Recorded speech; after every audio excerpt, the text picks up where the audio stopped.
bo'lmasa ham mayli boshlovchi bilan farq qilib ketdik.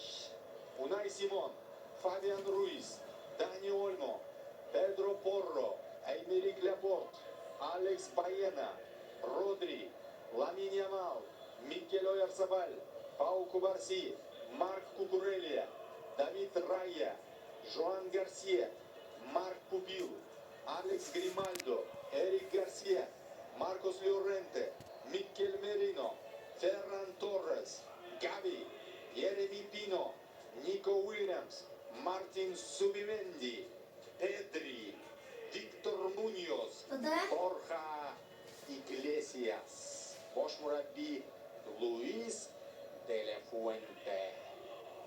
Ana endi tomosha qilamiz. Hech narsaga chalg'imagan holda hammasini aytdim.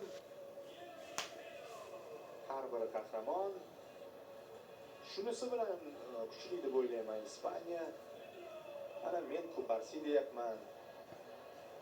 Aksariyat Rodri, Unai Simon, mana bu yigit Pedro Porro musobaqa kashfiyoti bo'ldi. Hali Porroni boshqa klublarda ko'rib qolsak ajab emas, chunki bunaqangi stabil o'yin, bunaqangi himoya va hujumdagi bir xil darajadagi aktivlik Tottenhamdan boshqa jamoalarda ham asqota Tottenhamni hurmat qilgan holda hozirgi darajasi baribir titullar uchun kurashishga imkon bermaydi.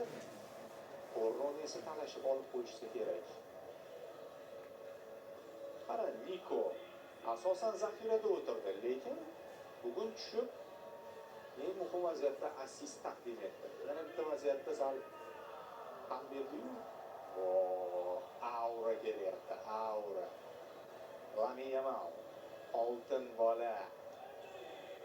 Bo'ldi u jahon chempioni, bo'ldi. Nima yana qolyapti? Oltin to'pmi? Oladi oltin to'pni. Bu yil bo'lmasa keyingi yil, undan keyingi yil, endi 19 yoshda kamida yana bir 10-15 yillik yo'g'i endi o'ziga qarab, mehnatiga qarab.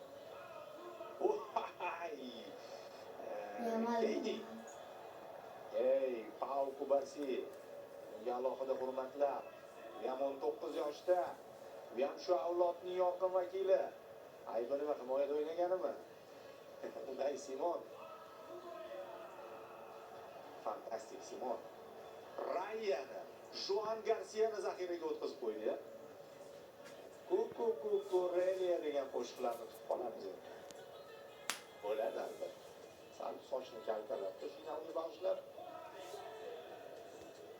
hech qisi yo'q, o'sib chiqadi. Zo'r o'yin. Borja, mana shuni aytayotgandim-da, oxirgi ketayotgan vagonga sakrab chiqqan Borja eslaysiz. Va o'zlari Luis de la Fuente Yevropa chempioni qildi va jahon chempioni qildi. Oldingi Ispaniya murabbiylari almashgan edi. Bu balki tarixdagi eng yaxshi ispaniyalik murabbiy bo'ladi.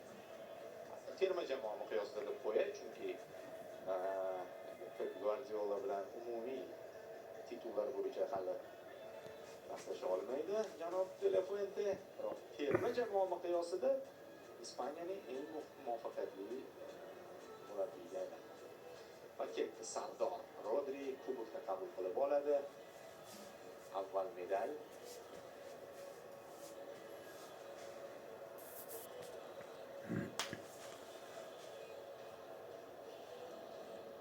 Tabriklar. Qirol tabrigi. Ajoyib onlar. Bularga shu musiqa bo'lsa o'ynab ketishsa. Ketdi. 2026-yilga chempionlar hozir rasman kubokni qabul qilib olishadi. Trump, Infantino ikkalasi baravariga.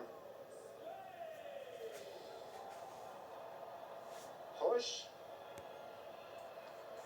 to'rida aylanadigan video ko'rib qoling jonli efirda. Trump qolmoqchi. Lekin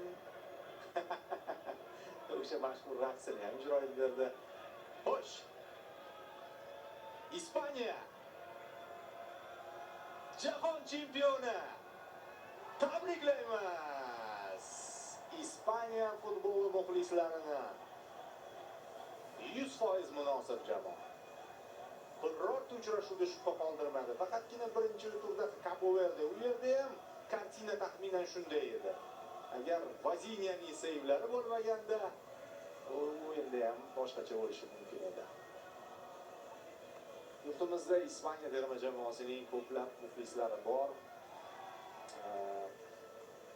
Chunki o'sha endi mana shu kadr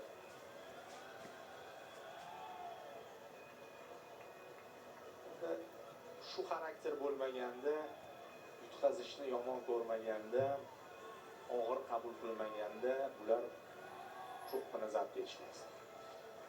Xullas, ko'plab avlod vakillarini Ispaniya futbolini yaxshi ko'rishga majbur etgan. Leo Messining o'zi ham Ispaniya futboli orqali dunyoga tanildi. La Masiyada unga ishonch bildirildi. Shuning uchun Leo vaqt o'tib bu g'alabani, ya'ni bu mag'lubiyatni ham to'g'ri qabul qiladi. Hozir Zo'r TV telekanali 40 kundan oshdi. Bundan ham vaqtli boshlangan sa'y-harakatlar, chunki terma jamoamizning o'rtoqlik o'yinlari ham joyidan translyatsiya qilindi. Mana shunday kunlar keldi. Telekanallar eng yirik kompaniyalar bilan bir qatorda O'zbekiston nufuzi uchun media maydonida faol harakat qilishyapti. Litsenzion rasmiy translyatsiyalar xarid qilinyapti. Va to'liq masshtabda muxlislar e'tiboriga taqdim etilyapti. Boya aytib o'tganimdek, oldinda bizni Chempionlar Ligasi, Yevropa Ligasi va nasib qilsa yana turnirlar chiqib turibdi. Hamkasblarga rahmat. Mana shu turnirdagi ajoyib faoliyat uchun.